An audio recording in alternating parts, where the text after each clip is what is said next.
Quand quelqu'un élabore un système, une théorie, il sait qu'il y a plusieurs options au départ.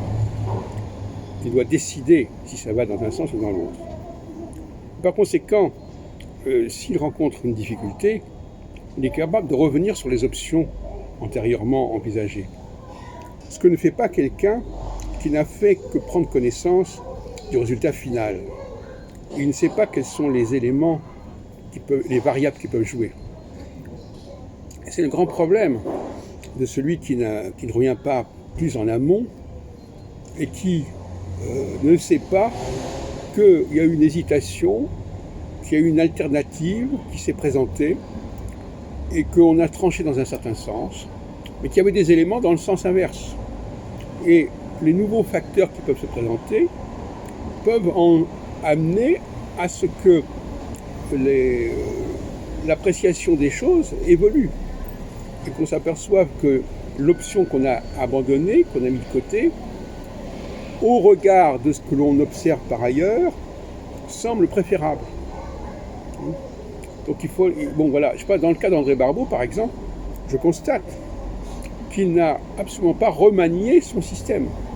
Depuis 1967, et même depuis 1963, le système qu'il a proposé, il n'a pas bougé jusqu'à sa mort, 50 ans plus tard.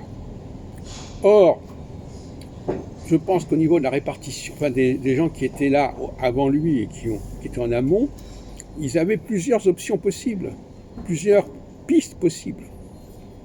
Et il n'en a pas pris connaissance, et donc il n'a pas été en mesure de renouveler le problème et de le repartir sur de nouvelles bases, c'est-à-dire en reprenant en considération des éléments qui existaient, qui pesaient dans la balance, mais qui, jusqu'à un certain moment, n'ont pas suffi pour aller dans un certain sens.